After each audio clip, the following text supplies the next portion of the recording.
Hey, today we're going to read about the Ambu Stone, and this is a picture of him.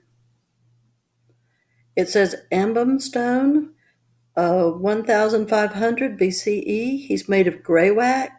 He is 20 by 7.5 by 14 centimeters. He's from the Amdum Valley in Inga Province, Papua New Guinea. He is currently at the Australia National Gallery in Canterbury. Now, the Ambu stone is a masterfully crafted stone carving created around 3,500 years ago in the highlands of the island that we now know as New Guinea. Who actually carved it and for what the original purpose is not known. Nonetheless, the Ambu stone had a life as a religious object for a group of people in Papua New Guinea before becoming an aesthetically beautiful and intriguing artifact of exotica in a Western gallery. Most recently, it suffered a mishap that left it broken, and while and the public excuse me and the publicity around this thrust the Ambu stone into ongoing political debates about who owns the historical artifacts. Every chapter of this carving's history has been entangled with personal and political intrigue and chronicles a bigger story about colonization and the shifting and evolving structures of power. So this shows you where Australia is, and this is New Guinea. Here's the Inga province. Okay, Borneo is over here. An ancient pestle. There are 12 recorded artifacts like the Ambu stone, ancient stone mortars and pestles excavated from New Guinea, usually from the mountains of its interior. The smoothly curved neck and the head of the Ambu stone suggest its possible utility as a pestle. When we consider its size at about 8 inches high, the neck of the creature it depicts can be held in the hand, and its fat base could have been used to pound food and other materials. The tops of the other ancient pestles from New Guinea are distinguished by human or bird heads or by fully sculpted birds, while the mortars also include geometric imagery along avian and anthropomorphic depictions. The Ambu stone is prized above all others not only for its age, it is one of the oldest of all the sculptures made in Oceania, but also for its highly detailed sculptural qualities. It has a pleasing shape and smooth surface, and the slightly shiny patina on some of its raised details suggest that it has been well handled. It was made from greywack stone, and its finished shape may suggest the original shape of the stone it was carved from. Greywack is a very hard sedimentary stone, which often has fracture lines and veins that reveal its age and formation. Much greywack has been subjected to a significant amount of tectonic movement, pressure, and heat over extended periods. And some of the greywack in the islands of the Pacific is more than 300 million years old. Imagine carving something as symmetrical and aesthetically pleasing as the Ambu stone using only stone tools. It must have taken its maker many months to chip out the rough shape, then finish it carefully. And then the time and the effort involved in its making suggests that it was special and valued by whomever it was made for. Carved in the form of some kind of animal, its features are rounded and include a freestanding neck, elegantly curved head, and long nose.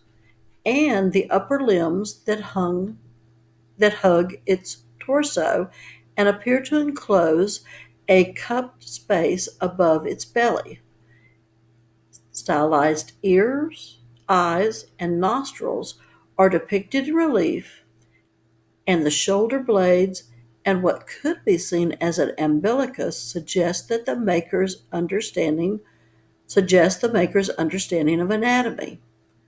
While it is possibly a fetal form of a spiny anteater known as a echidna, echid- echidna, which is thought to have been valued for its fat prior to the introduction of pigs. It might also be a bird or a fruit bat, and some have speculated that it represents a now extinct mega-sized marsupial. So this is what the Ambu Stone looks like. Ritual use in Papua New Guinea.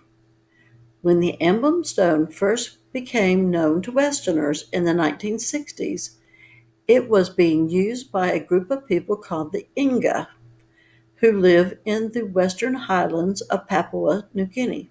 For the Inga, the emblem stone and the other objects like it are called Simting Belong Tum Buna, which literally translates as bones of the ancestors. This is the Inga term for a class of cult objects, which were used as powerful ritual mechanisms where ancestors reside.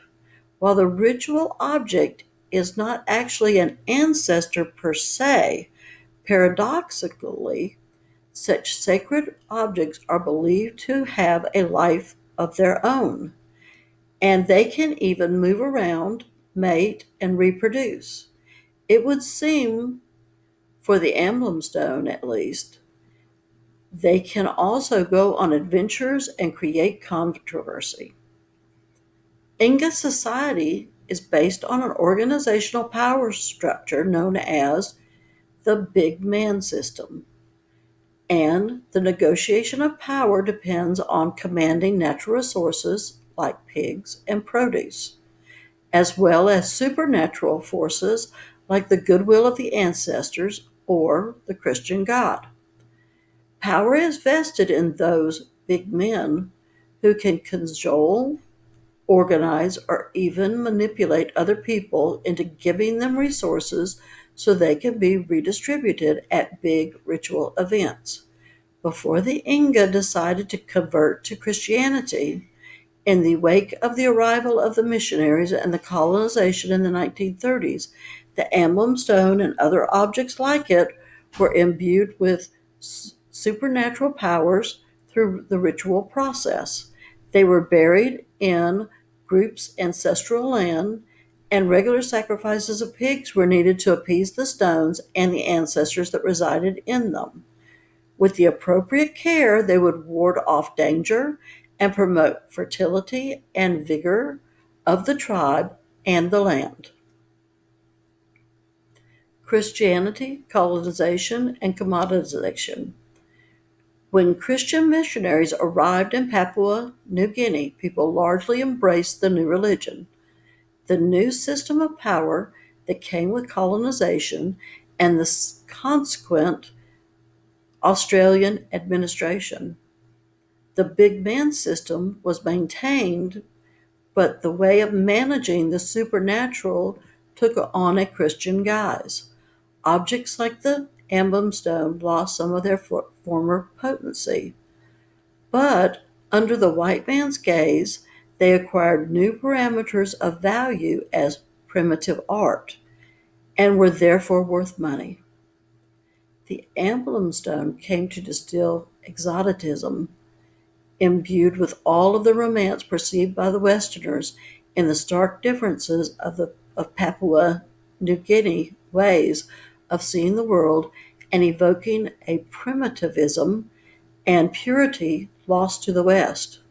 This Exoticism was enhanced by its specific dimensions and proportions that meet a certain aesthetic ideal from a Western point of view.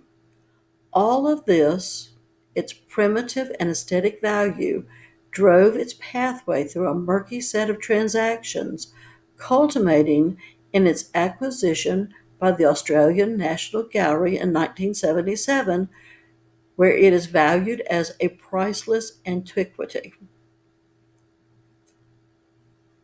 Originally sold by two young boys at the urging of a resident missionary for 20 shillings to the European owner of a trade store in Wabag, Inga province.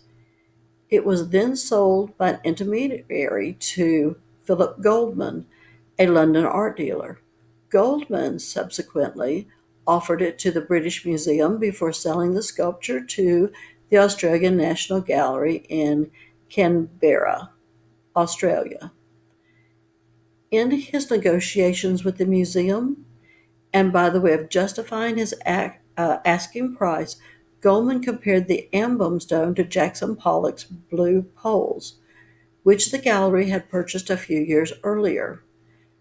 Basing the primitive Ambu Stone value on that of a work of modern art, the gallery is reported to have paid $1.3 million for the painting Blue Poles in 1973. Eventually, the Australian National Gallery agreed to pay Goldman 115,000 US dollars for the stone. Protecting the cultural heritage of Papua New Guinea. The Papua New Guinea Museum attempted to buy the Ambu Stone when it was offered to the Australian Museum, but it was unsuccessful. Papua New Guinea became an independent state in 1975, and robust legislation and other legal structures have been in place since 1913 that prohibit the export of objects of antiquity and relevance to Papua New Guinea as a unique place in the world. The country has not been able to afford to make purchases on the international antiquities market because the prices are too high for a developing nation. Furthermore, Papua New Guinea has not had the capacity to enforce its legislation internationally until recently, when the Ambu Stone was legally exported to Papua. Whether the Ambu Stone was legally exported from Papua New Guinea remains a point of contention. Many objects of the New Guinea historical material culture were shipped to foreign museums and to galleries for safekeeping. Other desirable or even potentially valuable objects were smuggled out illegally. In 1977, the legal standing of the Papua New Guinea state to reclaim objects of national significance was bolstered by the opening of the Papua New Guinea National Museum and Art Gallery, complete with state-of-the-art storage and exhibition facilities. It was staffed at first by Europeans who in turn trained Papua New Guinea nationals in museum management who were politically and philosophically intent on having antiquities returned to Papua New Guinea. Over the years, the Papua New Guinea Museum and the Art Gallery has perfected its systems of export control and its capacity to enact legal proceedings against those intent on taking antiquities out of the country. They have also been able to successfully negotiate the return of objects and hold collections that were sequestered away for safekeeping elsewhere in the world. Nonetheless, there are limits to their ability to enforce and return to force the return of objects such as the Ambu Stone. Damage and restoration. In 2000, while on loan to a French art museum, the Ambu Stone was accidentally dropped and shattered into three main pieces and various shards of stone. It was later discovered by the conservators as they pieced it back together that it had been previously thought to be old breaks mended, while Papua New Guinea they were actually fracture lines of the greywack stone. Fissures and grooves containing organic material were examined and were used to suggest a date of 1500 BCE. The emblem stone was carefully repaired, but other damage had been done. News of the incident made it into international media, which in turn generated the discussion about what the Amundstone, a registered antiquity belonging to Papua New Guinea, was doing in the possession of an Australian gallery in the first place. Whilst the Amundstone remains in Canberra, arguably the controversy over this artifact has meant that Papua New Guinea's capacity to negotiate at a global level has been bolstered. At the heart of the recent chapters of the story of the Emblem Stone, this narrative about colonialism and its legacy, the Emblem Stone was made and imbued with particular meanings and values by a group of what we now know as Papua New Guineans, and then relocated to a Western museum where it has been reinterpreted within a framework of aesthetics and exchange where we continue to marvel at it and exotize it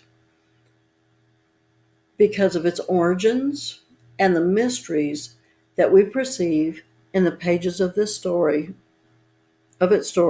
remain closed to us.